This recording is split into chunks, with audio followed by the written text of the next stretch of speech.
मैं हाजिर हूँ। और पार्ट 1 में हमने देखा था कि किस तरह से कंपोजिट फंक्शन जो है उसकी डेफिनेशन हम बना सकते हैं, और साथ में कुछ क्लास 11 के फंक्शंस थे उनको हमने वहाँ पर रिपीट करके समझा था। वो फंक्शन जो है क्लास 11 के वो बहुत ज़्यादा इंपॉर्टेंस है उनका यहाँ पर, तो वो आप लोगों को सीखने ही होंगे। और पार्ट 1 अभी तक आप लोगों ने नहीं देखा है तो ऊपर के निशान पे क्लिक करके जरूर देख लें, और उन फंक्शंस का वीडियो भी देख लें, ऊपर के निशान पे आप लोगों को मिल जाएगा। चैनल को अभी तक सब्सक्राइब नहीं किया तो सब्सक्राइब कर लीजिए, क्योंकि कुछ बच्चे बिना सब्सक्राइब किए हुए देख रहे हैं, तो प्लीज़ सब्सक्राइब करें। वीडियो अच्छा लगे तो लाइक करना और साथ में शेयर ज़रूर करना। शेयर करने से सब्सक्राइबर बढ़ते हैं, व्यूज़ भी बढ़ते हैं, और साथ में आप लोगों को पता है कि वीडियो की रेटिंग भी बढ़ती है। और जितने ज़्यादा शेयर करोगे उतने जल्दी सब्सक्राइबर बढ़ेंगे, उतने जल्दी आप लोगों को वीडियोज़ मिलते रहेंगे। साथ में आप लोग क्या करना है, आप लोगों के लिए जो जितना भी मटेरियल है, ज़रूरी मटेरियल, बुक्स, PDF, नोट्स, जो कुछ भी है, सॉल्यूशन वगैरह, प्रीवियस ईयर के पेपर, मॉडल पेपर, वो सब कुछ आप लोगों को टेलीग्राम चैनल के ऊपर मिलेगा। तो टेलीग्राम में जाइए, मैसेज पे सर्च कीजिए, चैनल और ग्रुप दोनों बने हुए, दोनों को ज्वाइन कर लीजिए। ग्रुप में आप लोग डिस्कस भी कर सकते हो आपको क्या चाहिए उसके बारे में।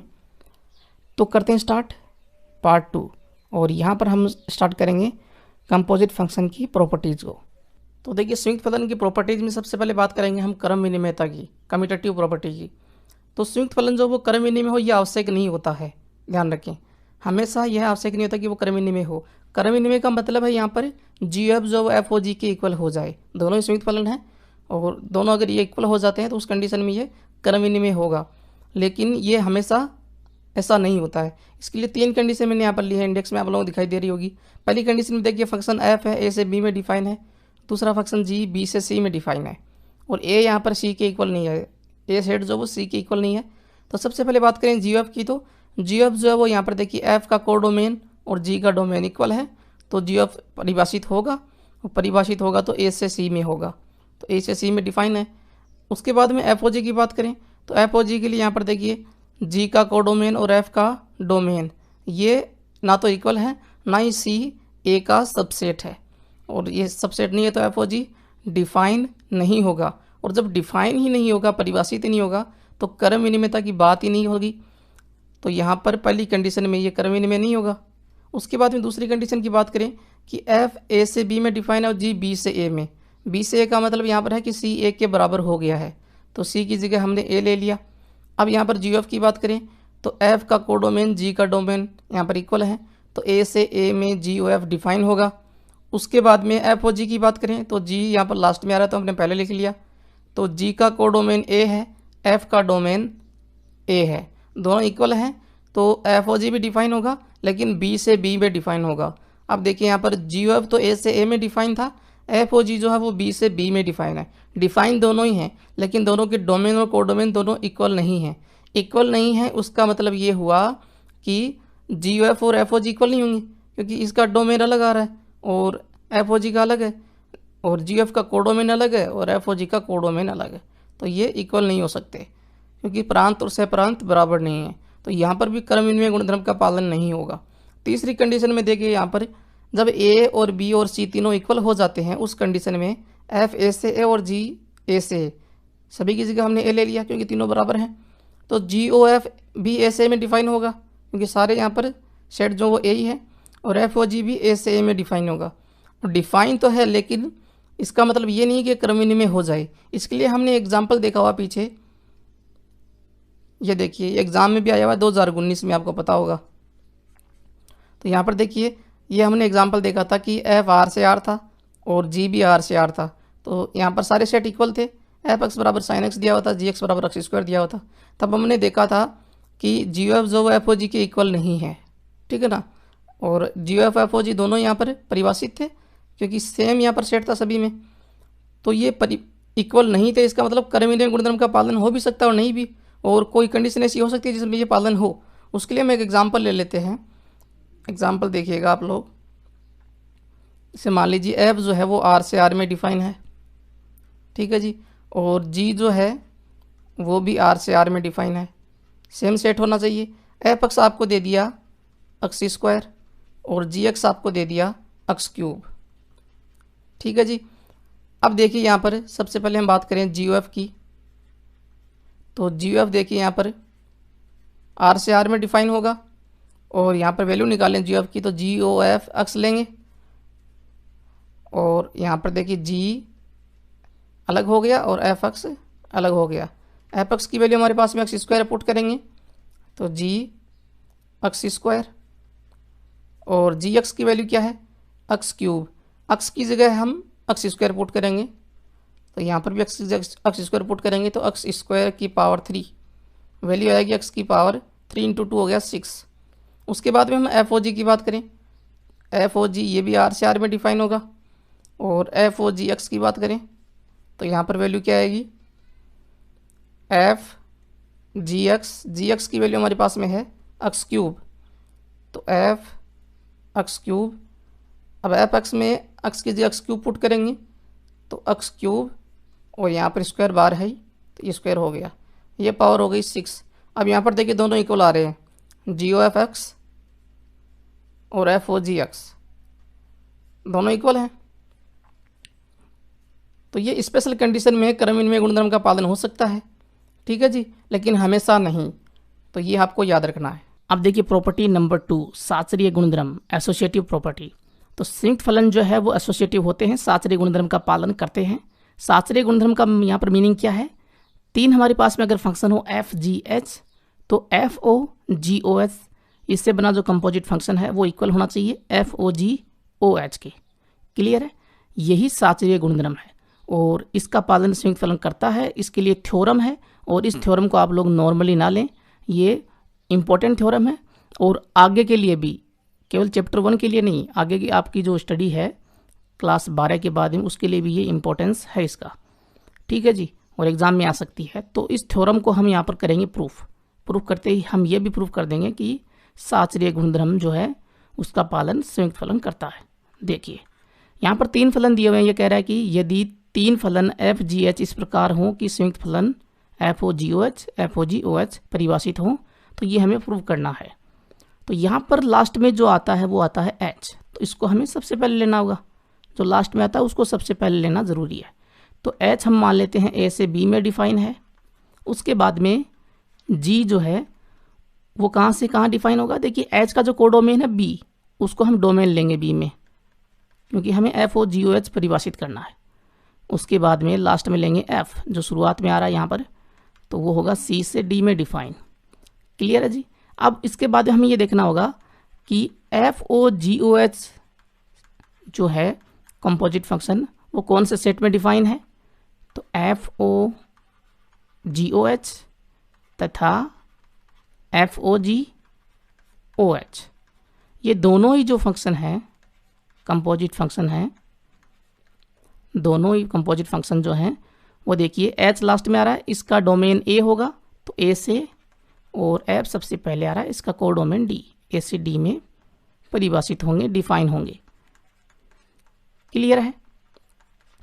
अब डिफाइन है तो हम प्रूफ कैसे देंगे, तो प्रूफ देने के लिए हमें क्या करना होगा, हमें कुछ अवयव लेने होंगे कि हम एक्स को बिलोंग करेंगे ए से, ये हम मान रहे हैं यहाँ पर, और वाई बिलोंग करवाएंगे बी से, कि वाई जो वो बी से आ रहा है, और जेड जो आ रहा है वो सी से आ रहा है, और इस प्रकार आ रहा है कि, किस प्रकार आ रहा है, इस प्रकार है कि देखिए एच एक्स का मीनिंग क्या है, एच का रेंज का अवयव, क्योंकि एक्स जो वो ए से आ रहा है तो एच एक्स रेंज से आएगा, और एच एक्स रेंज है तो रेंज हमें पता है कोडोमेन से आएगी, और कोडोमेन यहाँ पर है बी, और बी से बिलोंग कर रहा है पहले से वाई, तो एच एक्स के बराबर में वाई होगा। उसके बाद में हम बात करेंगे जी के रेंज के अवयव की, तो जी के रेंज का अवयव होगा जी वाई, क्योंकि जी का जो डोमेन है वो बी है और बी से बिलोंग करता है वाई, तो जी वाई जो है उसके बराबर क्या होगा, जी वाई का मीनिंग होगा कोडोमेन से आएगा, जी के कोडोमेन से सी से जी वाई आएगा रेंज का अवयव, और सी से पहले से बिलोंग करता है यहाँ पर कौन, जेड, तो जी वाई जो है वो उसके बराबर हो जाएगा जेड। क्लियर है जी। और साथ में हम लास्ट में लें एफ जेड, सी प्रांत सी से, एफ का जो प्रांत है सी उसमें से जेड होगा, ठीक है जी, और एफ जेड जो है वो होगा डी से, कोडोमेन से, और सी से पहले बिलोंग कर रहा कौन, जेड, इसलिए हमने एफ जेड लिया है, और एफ जेड जो वो डी से बिलोंग करेगा यहाँ पर, ठीक है जी। एफ जेड के बराबर में कोई वैल्यू हमें पुट करने की आवश्यकता यहाँ पर नहीं होगी, कैसे नहीं होगी आगे समझते हैं। देखिए अब हमें सिद्ध क्या करना होगा, हमें सिद्ध करना है, हमें अक्स को साथ में रखना होगा क्योंकि अक्स जो है वो ए से बिलोंग करता है और F O G O H का डोमेन जो है वो ए ही है। ठीक है जी, तो जो हमें यहाँ पर प्रूफ करना है उसमें अक्स साथ में लेना होगा। तो F O G O H बिना अक्स के हम प्रूफ नहीं कर पाएंगे, तो ये वैल्यू जो है ये इक्वल होनी चाहिए F O G O H अक्स के। क्लियर है जी। तो सबसे पहले ले लेते हैं हम left hand side. Left hand side हमारे पास में है F O G O H अक्स। अब यहाँ पर कई बच्चों को दिक्कत है, यहाँ ध्यान से देख लेना क्या दिक्कत है कि ये जो वैल्यू ये खोलनी नहीं आती है कि अक्स किसके साथ में आता है, कैसे आता है, कहाँ पर कौन सा ब्रैकेट लगाना होता है, बड़ा कोष्ठक कहाँ आएगा, छोटा कोष्ठक कहाँ आएगा।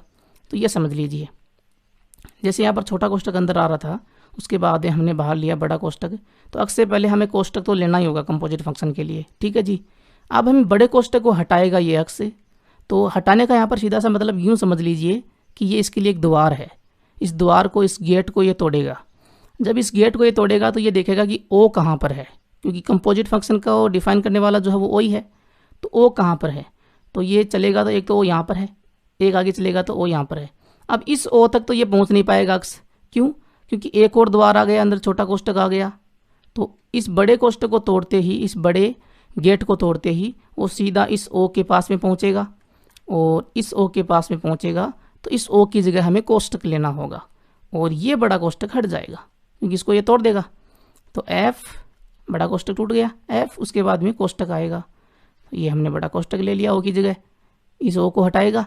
उसके बाद में जी ओ एच है, तो जी ओ एच, अभी भी ये छोटा कोष्ठक टूटा नहीं है तो ये हमें लेना होगा और अक्स इसके साथ में आएगा। ध्यान रखें जो ओ होगा यहाँ पर एफ ओ, एफ के बाद में जो ओ है उससे आगे जो वैल्यू होगी उसके साथ में अक्स आएगा, पीछे वाले के साथ में नहीं। तो यहाँ पर ये अक्स आ गया और ये बड़ा कोष्ठक हमने लगा दिया। अब अक्स फिर से प्रयास करेगा इस छोटे कोष्ठक को हटाने का, तो छोटा कोष्ठक इसके लिए दूसरा द्वार होगा, इसको हटाएगा तो ओ कहाँ पर होगा, ये रहा, तो इसकी जगह कोष्ठक आएगा। तो बड़ा कोष्ठक तो है ही अभी भी, तो अब इस बार आएगा मंझला कोष्ठक, क्योंकि बड़ा और छोटा तो पहले से है, तो मंझला कोष्ठक आ गया और एच अक्स। ध्यान रखें ये छोटा कोष्ठक हट गया तो क्या हुआ, अक्स के साथ में तो आ रहा है छोटा कोष्ठक, इसलिए हमने मंझला कोष्ठक ले लिया। तो यहाँ पर देखिए मंझला कोष्ठक जिसे आप लोग कर्ली ब्रैकेट बोलते हो। अब एच एक्स जो है उसकी वैल्यू जो है वो वाई के बराबर है, तो वो हम पुट करेंगे, तो एफ जी और एच एक्स की जगह हम वाई पुट कर देंगे, तो मंझला कोष्ठक ऑटोमेटिकली हट जाएगा क्योंकि हमें लगाने की आवश्यकता नहीं होगी। इस बात को समझ लें, कई बच्चे बार बार लगा देते हैं ये कोष्ठक, कहाँ पर कौन सा कोष्ठक लगाना होता है ये अच्छी तरह से आप लोगों को पता होना चाहिए। अब एच एक्स हट गया है, केवल एक सिंगल वैल्यू आ चुकी है, अंदर छोटा कोष्ठक हट चुका है ना, तो सिंगल वैल्यू आ चुकी है वाई, तो अब हमें मंझला कोष्ठक लगाने की आवश्यकता नहीं है ना। और जी वाई जो वो जेड के बराबर है, तो जी वाई की जगह हम जेड पुट करेंगे, तो बड़ा कोष्ठक भी हटा देंगे, छोटा कोष्ठक ले लेंगे, तो एफ जेड हो गया। एफ जेड जो वो डी से बिलोंग करता है, इसको हमने मान लिया इक्वेशन नंबर फर्स्ट। उसके बाद में राइट हैंड साइड लेंगे।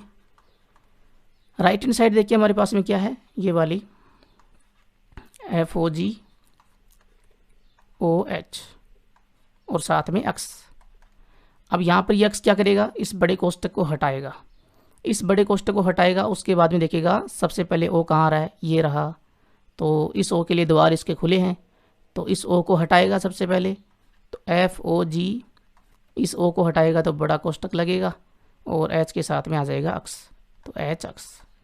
एच अक्स के बराबर में आपको पता है वाई है, हम वाई पुट करेंगे तो एफ ओ जी, और वाई पुट करते ये बड़ा कोष्ठक गायब, और वाई के साथ में छोटा कोष्ठक ले लेंगे।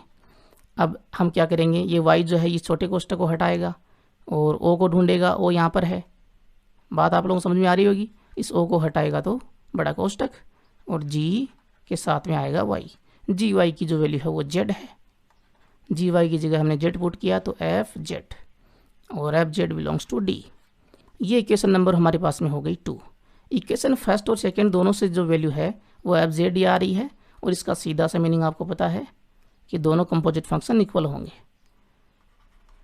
इक्वेशन फर्स्ट व सेकंड से F O G O H X is equal to F O G O H x, और दोनों की वैल्यू एफ जेड आ रही है जो डी से बिलोंग करती है कोडोमेन से, और ये दोनों इक्वल है तो हम x को हटाएंगे तो ये हमारा शास्त्रीय गुणधर्म का पालन हो गया जी। ठीक है ना। अब यहाँ पर कई आपके डाउट जो है वो क्लियर हुए हैं। एक तो यहाँ पर ये कोष्टक कैसे हटाते हैं वो डाउट क्लियर हुआ है, ठीक है ना। और दूसरा ये कि हम ये अवयव कैसे लेते हैं वो डाउट क्लियर हुआ है। तो ये आप लोग याद रखना है, थ्योरम किस तरह से उसका प्रूफ देते हैं। तो जो प्रूफ होता है ध्यान रखिए उसमें से कौन से अवयव हमें कहाँ से लेने होते हैं वो सब कुछ उस थ्योरम में ही छुपा होता है, ध्यान रखें, ठीक है ना। अब देखिए संयुक्त फलन का तीसरा गुण, तीसरी प्रॉपर्टी, आपकी एग्जाम की दृष्टि से ये सबसे ज़्यादा महत्वपूर्ण प्रॉपर्टी है, ध्यान रखें। और यहाँ से क्वेश्चन आता है और क्वेश्चन बना के भी पूछा जाता है और डायरेक्ट भी पूछा जाता है। देखिए यहाँ पर तीसरी प्रॉपर्टी क्या है, दो एकेकी आच्छादक फलनों का संयुक्त फलन भी एकेकी आच्छादक होता है। एकेकी आच्छादक 1-1-on-2 फंक्शन या जिसे हम बाइजेक्शन बोलते हैं। तो अगर दो फलन f और g बाइजेक्शन हैं यानी कि एकेकी आच्छादक हैं तो इनका संयुक्त फलन GOF परिभाषित हो तो उस कंडीशन में GOF भी एकेकी आच्छादक होगा। तो ये थ्योरम आप लोगों से पूछ ली जाती है कि सिद्ध कीजिए GOF भी एकेकी आच्छादक होगा यदि f और g एकेकी आच्छादक हैं, या फिर आप लोगों से आधा आधा पूछ लिया जाता है कि f और g एकेकी हैं तो GOF भी एकेकी होगा, सिद्ध कीजिए, या फिर आच्छादक हैं तो GOF भी आच्छादक होगा। इस तरह से पूछ लिया जाता है और यहाँ से क्वेश्चन भी पूछ लिया जाता है बनाकर। तो इसका हम प्रूफ देंगे किस तरह से, ये थ्योरम जो है इसका प्रूफ देंगे कि GOF आच्छादक कैसे होगा, एकेकी आच्छादक कैसे होगा। तो यहाँ पर GOF की बात हो रही है तो f को पहले लेंगे, f a से b में अगर डिफाइन है तो g को हम लेंगे b से c में, और ये दोनों जो फलन हैं वो एकेकी आच्छादक फलन है, एकेकी आच्छादक फलन है, ठीक है जी। अब बात करते हैं GOF की, ये कौन से सेट में डिफाइन होगा। तो GOF डिफाइन तो है, f का कोडोमेन g का डोमेन इक्वली हमने लिया है, और डिफाइन होगा a से c में, a से c में, ठीक है जी। a से c में परिभाषित हो गया। तो एकेकी और आच्छादक दोनों अलग अलग स्थितियां हैं, पहले हम एकेकी प्रूव करेंगे उसके बाद में आच्छादक प्रूव करेंगे, ठीक है जी। तो एकेकी की हम बात करते हैं तो हमें सबसे पहले ये लिखना होगा जो हमें सिद्ध करना है। तो हमें क्या सिद्ध करना है, GOF एकेकी आच्छादक फलन है, ये हमें सिद्ध करना है ना। तो स्टार्ट करते हैं, प्रमाण देते हैं इसका। सबसे पहले बात करते हैं एकेकी की। अब एकेकी वाला काम जो हमने किया हुआ है क्लास 11 में काफ़ी अच्छी तरह से, जैसे मान लीजिए f जो है वो a से b में परिभाषित है और हम दो अवयव लेते हैं यहाँ पर, इसके डोमेन से a1 a2 वो a से बिलोंग करते हैं। अगर f(a1) बराबर f(a2) है और उस कंडीशन में हम ये प्रूव कर दें कि a1 बराबर a2 तो f जो है वो एकेकी होता है, ठीक है ना। इसी तरह से यहाँ पर f फंक्शन था और यहाँ GOF फंक्शन है, तो GOF के लिए हम ये प्रूव कर देंगे। तो GOF का डोमेन क्या है वो भी ये है, तो दो अवयव ले लेते हैं a1 a2 belongs to a, तब GOF माफ कीजिए a1 GOF a1 बराबर GOF a2 है।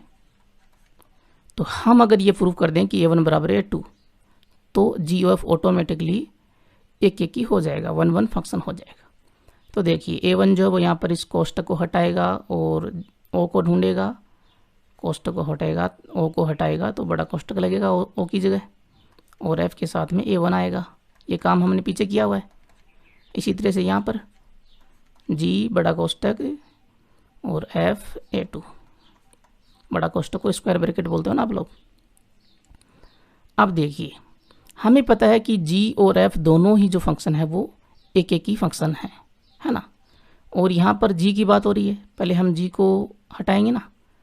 तो चूंकि g अगर एकेकी है और g आपको पता है b से c में डिफाइन है, तो उस कंडीशन में g a1 या g b1 मान लेते हैं, b में डिफाइन है तो g b1 बराबर GB2 है तो B1 बराबर B2 होगा, है ना। ये आपको पता है क्योंकि G एक एक ही है और B1 B2 जो किससे बिलोंग करेंगे, B1 B2 जो है वो कैपिटल B से, इसके डोमेन से बिलोंग करेंगे। यहाँ पर अंदर B1 B2 तो नहीं है लेकिन FA1 और FA2 है और G FA1 बड़ा कोष्टक लगाओ ना G के बाद में, तो इसका मीनिंग ये हुआ कि ये G की रेंज का अवयव है, ये भी G की रेंज का अवयव है, ठीक है ना। और यहाँ पर ये GB1 ये भी G की रेंज का अवयव था, परिसर का अवयव। तो क्या फ़र्क पड़ता है, अंदर वाले बराबर हो जाएंगे, जैसे यहाँ पर थे B1 बराबर B2 तो यहाँ पर FA1 बराबर FA2 हो जाएगा, ठीक है ना, क्योंकि G जो है एक एक ही है और FA1 बराबर FA2 आ गया और हमें पता है F भी एक एक ही है तो A1 बराबर A2 हो जाएगा और यही हमें चाहिए था। तो हम लिखेंगे GOF A1 बराबर GOF A2 है तो उस कंडीशन में हमारे पास में आ गया A1 बराबर A2, अतः है GOF एक एक ही है, ठीक है ना।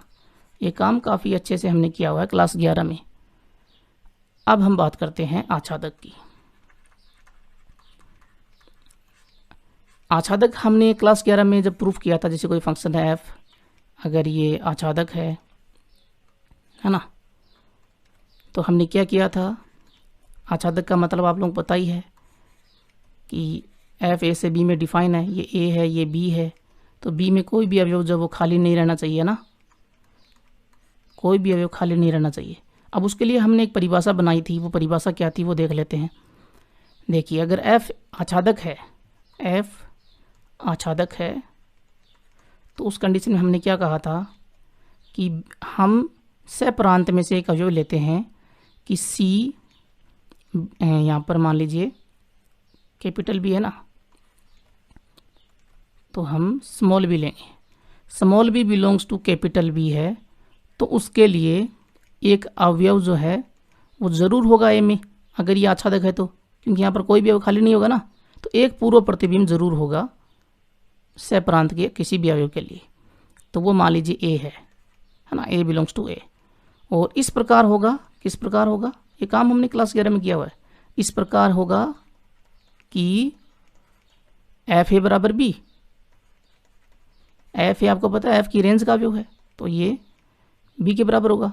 a और b जो यहाँ पर चर हैं, चर का मतलब है कोई भी अवयव हो सकता है, इसका मतलब ये हुआ कि सारे अवयवों की डेफिनेशन जो हो वो यहाँ से निकल जाएगी, सभी अवयवों को ये बात जो वो संतुष्ट करेगी, ठीक है ना। तो f अगर आच्छादक है तो इस तरह से हमें लिखना होता है, ये हमने क्लास 11 में काम किया हुआ है। GF अगर आच्छादक है तो f की जगह GF हो जाएगा और GF का डोमेन को डोमेन हमें पता ही है। तो देखिए सबसे पहले हम क्या करेंगे कि GF आया कहाँ से है, A से C में डिफाइन है GF और बीच में था B तो था बीच में, बीच में था G है ना, और G का जो कोडोमेन है और G का जो डोमेन है और F का कोडोमेन दोनों इक्वल थे और G हमें पता है आच्छादक है।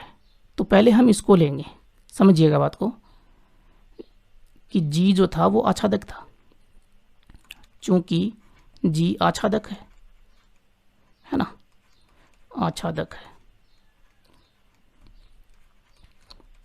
तब अगर C स्मॉल c, G किस में डिफाइन था, B से C में डिफाइन था, तो स्मॉल c अगर हम बिलोंग करवाएं कैपिटल C से तो उसके लिए एग्जिस्ट करता है एक अवयव B में से, जैसे हमने यहाँ पर किया, और उसको हम ले लेते हैं small b belongs to B।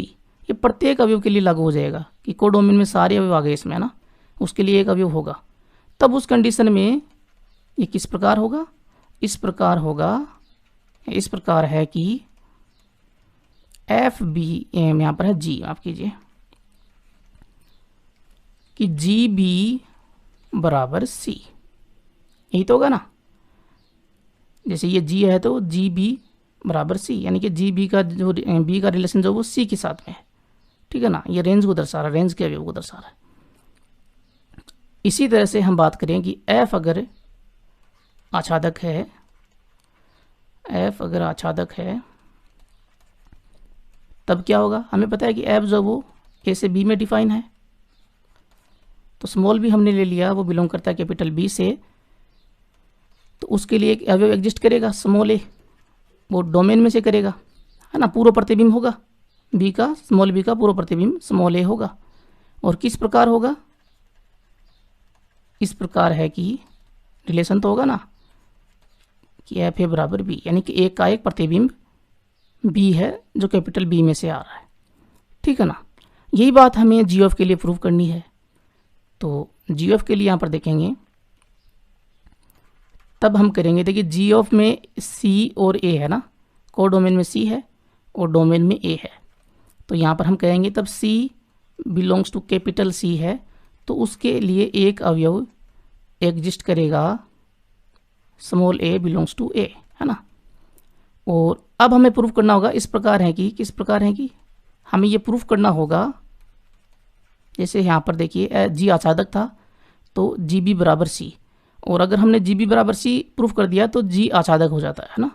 उसी तरह से इसका उल्टा भी हम ले सकते हैं, तो यहाँ पर उल्टा लेने वाले हैं, तो हमें क्या प्रूफ करना होगा, जी ओ एफ ए, जैसे यहाँ पर जी बी है, बी यहाँ पर एफ जो यहाँ पर देखिए एफ ए और स्मॉल ए प्रांत से डोमेन से आ रहा है, तो जी एफ के लिए ए जो वो डोमेन से आएगा, है ना, इसका डोमेन क्या जी एफ का, कैपिटल ए। तो जी ओ एफ ए बराबर हमें सी प्रूव करना होगा, तो देखिए प्रूव करते हैं, जी ओ को हटाएंगे तो एफ ए की वैल्यू आपको पता है पहले से ही क्या है, बी है, तो जी बी हो जाएगा, और जी बी की वैल्यू आपको पता है क्या है, सी है, तो ये सी हो गया। तो जी ओ एफ ए बराबर आ गया सी, और ये सी आते ही इसका मतलब ये हो गया कि जी ओ एफ आच्छादक है, आता है जी ओ एफ आच्छादक है, ठीक है ना। और आच्छादक का मतलब है कि जो इसका कोडोमेन है ना वो रेंज के बराबर है, जी एफ का codomain equals to G F की रेंज, ठीक है ना। इस तरह से हम प्रूफ देते हैं। तो यहाँ पर एक एक की भी हो गया और आच्छादक भी हो गया, थोड़ा सा कॉम्प्लिकेटेड है लेकिन इसको समझना ज़रूरी है, बिना समझे बिना बात नहीं बनेगी, क्योंकि यहाँ से क्वेश्चन भी पूछा जा सकता है मैंने बोला, और सीधी थ्योरम भी आ सकती है, और कॉम्प्लिकेटेड है, थोड़ा सा जटिल है, इसीलिए ये पूछा जा सकता है, और ये आगे भी काम में आएगा एक एक की आच्छादक वाली जो थ्योरी है, इसलिए ये बहुत ज़्यादा मोस्ट है, ठीक है ना। तो इसको अच्छी तरह से समझ लीजिए, फिर से बता रहा हूँ कि एक एक की पूछा जा सकता है या फिर आच्छादक या फिर दोनों, ठीक है ना। और एक बार रिवाइंड करके जरूर देख लेना, क्योंकि यहाँ पर ये सारी वैल्यू जो वो बहुत ही ज़्यादा मोस्ट है। उसके बाद में देखिए, अगर आप लोगों से उल्टा पूछ लिया जाए या उल्टा कोई क्वेश्चन पूछ लिया जाए, और उल्टा कैसा कि अगर जी एफ परिभाषित है और जी एफ एक एक की आच्छादक है, तो क्या एफ व जी हमेशा एक एक की आच्छादक होंगे, ठीक है ना। और ये बात आप लोग एग्जाम्पल से भी दे सकते हो, इसको प्रूव दे सकते हो। देखिए एक तो हमने देखा कि एफ और जी एक एक की आच्छादक थे, पीछे हमने देखा कि एफ और जी एक एक की आच्छादक हैं, तो जी एफ एक एक की आच्छादक है। तो एक कंडीशन तो ये है कि जी एफ अगर एक एक की आच्छादक है तो एफ और जी एक एक की आच्छादक हो सकते हैं, बाइजेक्शन हो सकते हैं। लेकिन ये नहीं भी हो सकते हैं, ऐसा भी हो सकता है क्या, हमसे यही पूछा जा रहा है। ध्यान से देखिए, ये जो नोट मैंने लगाया है क्या कह रहा है, यदि दो फलन एफ व जी के लिए जी ओ एफ परिभाषित तो है और जी ओ एफ एक एक की आच्छादक है, तो क्या हमेशा एफ और जी भी एक एक की आच्छादक होंगे, तो ये हमेशा नहीं होंगे। इसके लिए हम क्या करेंगे, इस बात को समझना बहुत ज़्यादा ज़रूरी है इस पूरे चैप्टर के कंसेप्ट को समझने के लिए। तो हम एक एग्जांपल ले लेते हैं और डायग्राम से समझते हैं। देखिए मैं यहाँ पर एग्जांपल ले रहा हूँ और एग्जांपल में डायग्राम ले रहा हूँ। मैंने एफ लिया, जी लिया, एफ ए से बी में डिफाइन है, जी बी से सी में डिफाइन है, ठीक है जी। तो जी ओ एफ आपको पता है, जी ओ एफ जो है वो ए से सी में डिफाइन होगा, ठीक है ना, ए से सी में डिफाइन है। अब मैं कुछ अवयव ले रहा हूँ, जैसे मैंने लिया 1, ए में लिए 1 2 3 4, यहाँ पर बी में मैंने लिया 5 6 7 8 9 10, और यहाँ पर सी में मैंने लिया 11 12 13 14, ठीक है जी। हमें यहाँ पर दे रखा है कि जी ओ एफ जो है वो एक एक की आच्छादक है, इस डायग्राम को हमें इस तरह से डिजाइन करना है कि GOF जो वो एक एक की आच्छादक हो जाए। ठीक है जी, एक एक की आच्छादक का मतलब है हम अवयव निकालते हैं सारे के सारे कि GOF 1 की बात करें तो मान लीजिए 1 का रिलेशन जो वो 5 के साथ में है, 5 का 11 के साथ में है, तो GOF 1 जो है वहाँ क्या आएगा, 11 आएगा, है ना। इसी तरह से हम बात करें GOF 2 की तो मान लीजिए 2 का रिलेशन 6 के साथ में है, 6 का 12 के साथ में है, तो यहाँ पर आएगा 12। GOF 3 की बात करें, 3 का 7 के साथ में, 7 का 13 के साथ में है, तो यहाँ पर आया 13। उसके बाद में हम GOF 4 की बात करें, मान लीजिए 4 का रिलेशन 8 के साथ में है, 8 का 14 के साथ में है, तो GOF 4 बराबर क्या आएगा, 14 आएगा। ठीक है जी। और यहाँ पर पता है आपको एक एक का रिलेशन आ रहा है, एक एक ही है, और C के सारे अवयव आ गए क्योंकि GOF A से C में डिफाइन है, सारे अवयव आ गए तो GOF का कोडोमेन और परिसर इक्वल हो गया ना। देखिए सारे अवयव आ रहे हैं, ये रेंज है और ये कोडोमेन है, तो ये आच्छादक भी हो गया। तो हमने इस तरह से इसको डिज़ाइन किया कि GOF एक एक ही आच्छादक है। अब बात को समझिएगा, अब इस डायग्राम को ध्यान से देखिए। GOF एक एक ही आच्छादक है तो क्या हमेशा F व G भी एक एक ही आच्छादक होंगे, ये हमसे पूछा जा रहा है। ध्यान से देखिए, सबसे पहले G की बात करें हम, उसमें देखिए 2 अवयव रह गए हैं, तो G यहाँ पर डिफाइन नहीं है, इसको डिफाइन हमें करना पड़ेगा ना। तो हम कहते हैं कि 9 का रिलेशन भी 14 के साथ में है और 10 का रिलेशन भी 14 के साथ में है। ठीक है जी, फलन को डिफाइन करना है तो यहाँ पर डोमेन में कोई भी अवयव खाली नहीं रहना चाहिए ना, तो G का डोमेन भी है, इसमें कोई भी अवयव खाली नहीं रहना चाहिए। तो 9 का रिलेशन भी 14 के साथ में और 10 का भी 14 के साथ में। क्लियर है। अब यहाँ पर ध्यान से देखिए कि F जो है वो तो एक एक की है, एक का एक के साथ में रिलेशन है ना, लेकिन G जो है वो एक एक की नहीं है। देखिए यहाँ पर बहु एक ही हो गया, 8 का रिलेशन 14 के साथ में, 9 का 14 के साथ में, 10 का 14 के साथ में, तो एक से अधिक का सिंगल के साथ में, एक अवयव के साथ में रिलेशन आ रहा है। तो यहाँ से हमारे पास में क्या रिजल्ट आ रहा है कि F एक एक ही है, F एक एक ही है, परंतु G एक एक की नहीं है, G एक एक की नहीं है। आच्छादक की बात करते हैं जी, तो आच्छादक में देखिए 1 का 5 के साथ में है, 2 का 6 के साथ में, 3 का 7 के साथ में, 4 का 8 के साथ में है, बाकी 2 अवयव रह गए यहाँ पर 9 और 10। तो F जो है वो आच्छादक नहीं है क्योंकि रेंज और कोडोमेन यहाँ पर इक्वल नहीं है। रेंज यहाँ पर क्या है 5 6 7 8, कोडोमेन क्या है 5 6 7 8 9 10 F के लिए। तो रेंज और कोडोमेन इक्वल नहीं है तो F आच्छादक नहीं है, F आच्छादक नहीं है, आच्छादक नहीं है। परंतु G को देखिए ध्यान से, G में देखिए आच्छादक होने के लिए कोडोमेन और रेंज इक्वल होनी चाहिए। यहाँ पर देखिए रेंज में कोडोमेन में सारे अवयव आ रहे हैं, रेंज में सारे अवयव आ रहे हैं, कोडोमेन के ना 11 भी आ रहा है, 5 का 11 के साथ में, 6 का 12 के साथ में, 7 का 13 के साथ में, 8 9 10 का 14 के साथ में। तो ये सारे भरे हुए हैं ना, सभी जो अवयव जो हैं वो प्रतिबिंब हैं। इसका मतलब G आच्छादक है, G आच्छादक है। तो इन दोनों बातों से हमारे पास में, इन दोनों को एक साथ में लें तो क्या निष्कर्ष निकलता है कि F आच्छादक है, F एक एक ही है और G आच्छादक है। F हमेशा एक एक ही होगा तथा G हमेशा आच्छादक होगा ना,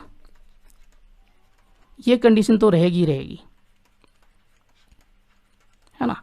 तो ये आप लोगों से क्वेश्चन बन सकता है, ऐसी बात नहीं बनेगा।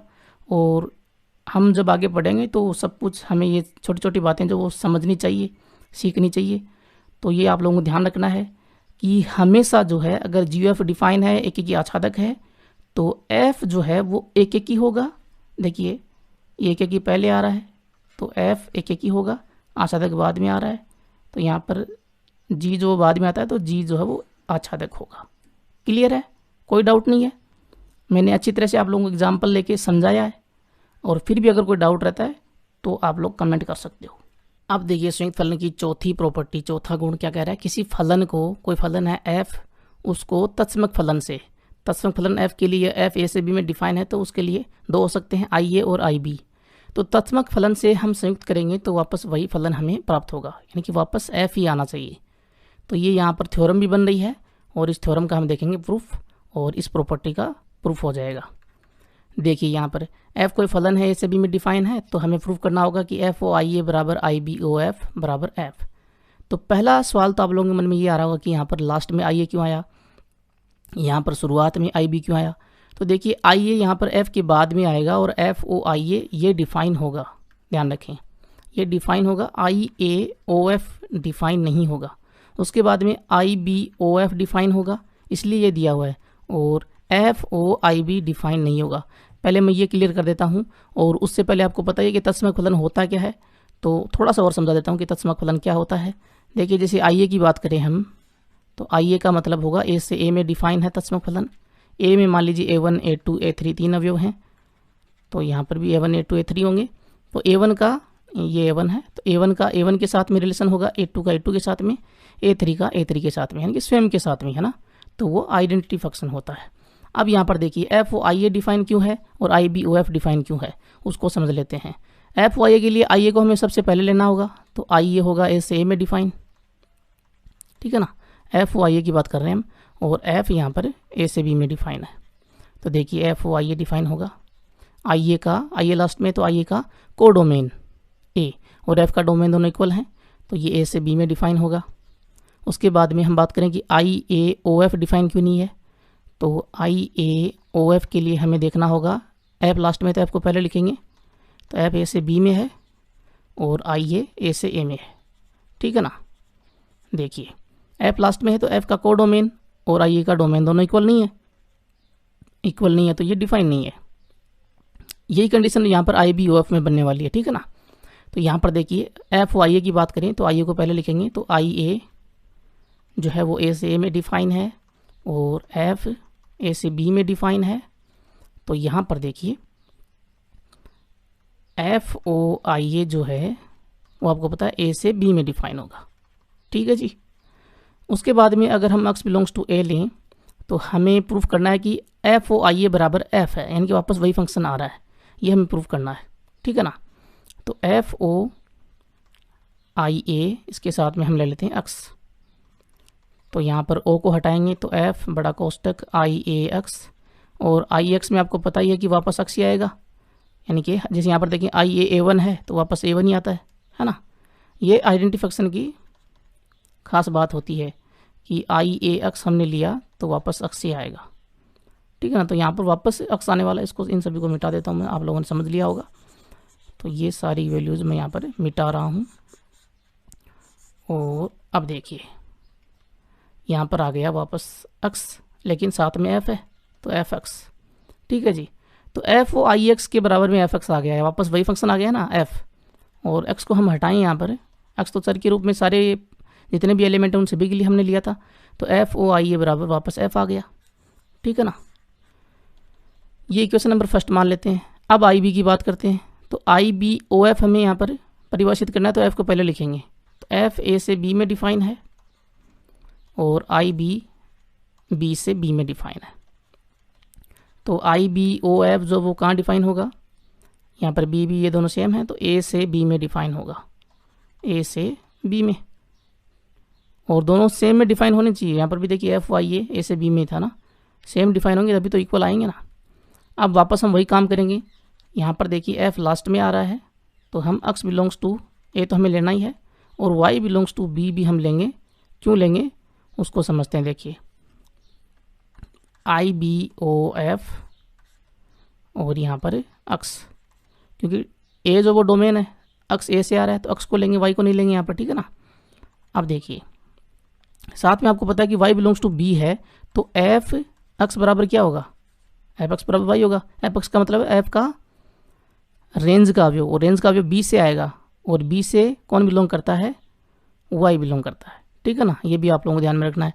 अब यहाँ पर हम इस कोष्टक को हटाएंगे और o को हटाएंगे, तो आई बी ओ की जगह बड़ा कोष्टक एफ एक्स, और एफ एक्स बराबर y होगा, तो आई बी वाई, और आई बी वाई का मतलब क्या है, वापस वही अभी आता है, तो y है तो यहाँ पर वापस y ही आएगा, है ना। तो ये वापस y आ गया, और y जो वो किसके इक्वल है, एफ अक्स के इक्वल है, ठीक है ना। और यहाँ पर भी हम समझ सकते हैं कि आई वी एफ अक्स जो है ना, तो वापस एफ अक्स ही आएगा क्योंकि आइडेंटिटी फंक्शन है, अंदर जो भी एफ अक्स है ना, सीधा भी हम लिख सकते हैं। तो ये एफ अक्स आ गया, और एफ अक्स आ गया तो इसका मतलब ये है कि आई बी ओ एफ बराबर होगा एफ, ठीक है ना। तो इक्वेशन फर्स्ट और सेकंड दोनों चिल्ला चिल्ला के ये कह रही हैं ये तीनों वैल्यूज जो है वो इक्वल होंगी। कौन सी तीनों values? F O I A is equal to I B O F is equal to F, और यही हमें प्रूव करना था, ठीक है ना। तो ये चौथी प्रॉपर्टी हो जाती है, और एक थ्योरम भी है, तो इसका सॉल्यूशन ध्यान में रखें। और आज के लिए बस इतना ही। अगले वीडियो में हम प्रतिलोम फलन को, व्युत्क्रमणीय जो फलन होता है उसको समझेंगे और उसकी प्रॉपर्टीज़ देखेंगे, और वहाँ पर भी थ्योरम्स आएंगी और बहुत कुछ आने वाला है, उन सभी को हम समझेंगे। आगे द्विधारी संक्रिया जो होती है उसको हम समझने वाले हैं। तो बने रहिए मेरे साथ, और जल्दी आप लोगों को मिलेगा अगला video. Thank you so much video देखने के लिए। चैनल को सब्सक्राइब जरूर कर लेना, ध्यान रखें सब्सक्राइब जरूर कर लेना। अगर आप लोग भूल गए हो तो वीडियो लाइक कर देना, साथ में शेयर कर देना। पार्ट 1 अभी तक नहीं देखा है, ज़रूर देख लेना जी। Thank you so much.